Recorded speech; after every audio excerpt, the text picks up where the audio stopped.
Arsenal players were everywhere during the international break, scoring goals, grabbing assists, and some even produced hat-tricks. From Odegaard's brilliance against Moldova to Merino's hat-trick against Turkey, let us see how all the Gunners played in the international break.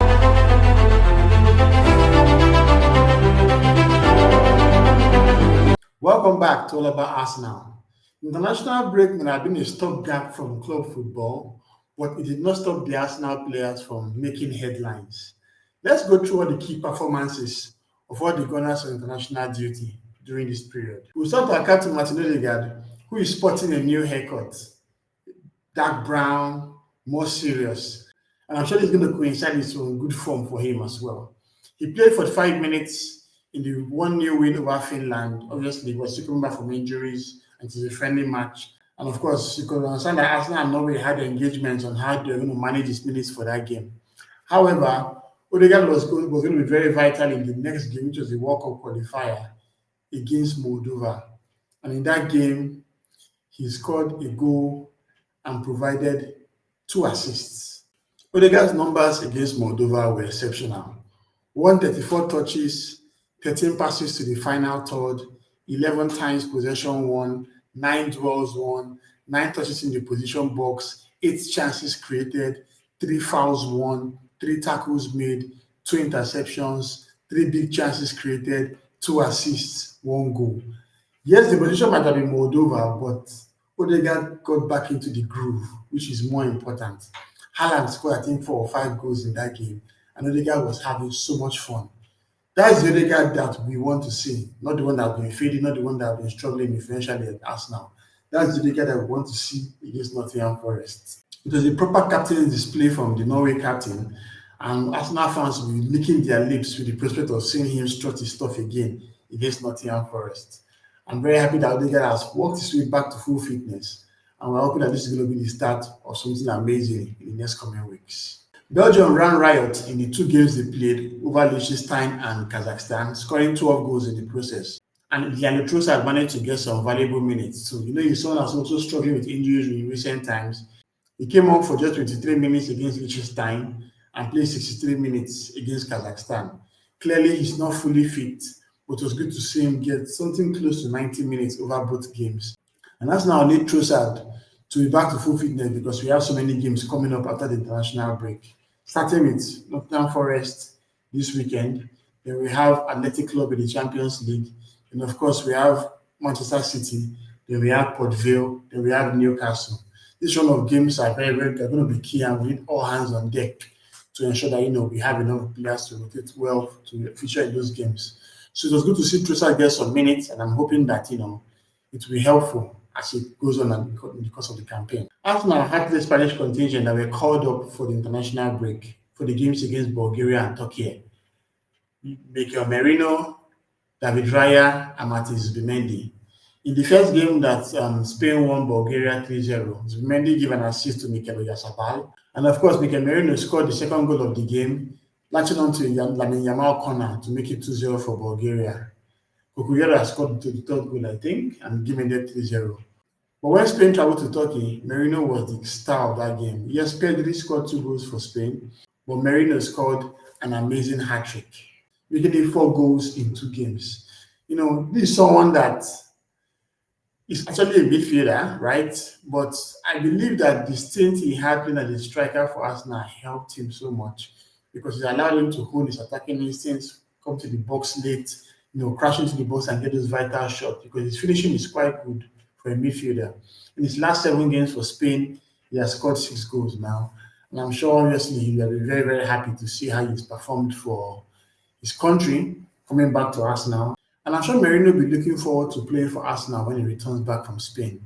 Obviously, he's not a first teamer. When he featured against Liverpool, there were a lot of questions regarding his selection. But I think has promised that he's going to rotate the squad effectively, and players like Merino will always have a chance to come into the game and strut their stuff. Jurrien Timber was an unused sub when Holland played against Poland. Kiwior played that match as well. It was a 1-1 draw. But when Holland went to play against Lithuania, Timber came on as a sub, played 23 minutes, and it was a very good outing for Holland because they managed to get a win against Lithuania. Timber is someone that Arsenal need to basically roll in cotton wool, bearing in mind that Ben White is still injured. So him getting just 23 minutes might have not really been good for his fitness, but I'm sure that at least as a good player, we're expecting to play 90 minutes against Nottingham Forest and of course Athletic Club. However, we're still hoping that Ben White will get fit after the break. I think he's still not seen an injury, and his competition with Timber is one that's going to be very interesting this season. Maldini Kacurri made his international debut for Albania in this window in their 1-0 win over Gibraltar, but he didn't play the second game against Latvia. This is a young star that has his best years ahead of him at just 18. I was thinking that he was going to probably go on loan this summer, but that didn't work out. So I'm guessing you might see him play in the Carabao Cup game against Port Vale. I won't be surprised if that happens. Arsenal's last signing of the summer window, Piero Hincapie, was in exceptional form for Ecuador. He played 180 minutes for his country, featured in the 0-0 draw with Paraguay, and he was part of the team that beat the Comembol leader Argentina 1-0. It was a goal from Ena Valencia, penalty, I think, in the 45th plus 10 minutes. Gabriel Martinelli and Gabriel played in the first game against Chile, winning 3-0, but they did not feature in Brazil's second game against Bolivia. That was a quite interesting game to see Brazil lose, although there's a very high altitude. But obviously, it was good to see them play at least a full game against Chile and, did very well for Brazil. They were going to be arriving quite late, and I'm sure they'll be ready to play for Arsenal against Nottingham Forest. Christhian Mosquera played only the first game against Cyprus under-21s. He's the captain of the Spain under-21s team. They won 3-0. But when Kosovo played against Spain in the second game, Mosquera didn't play at all. Mosquera is expected to get extended minutes following the injury to Saliba, and it's good to see him get some minutes under his belt internationally before coming to continue to play with his team in North London. Riccardo Calafiori, Arsenal's nominee for Player of the Month. I did a whole video about Calafiori's performance for the Player of the Month.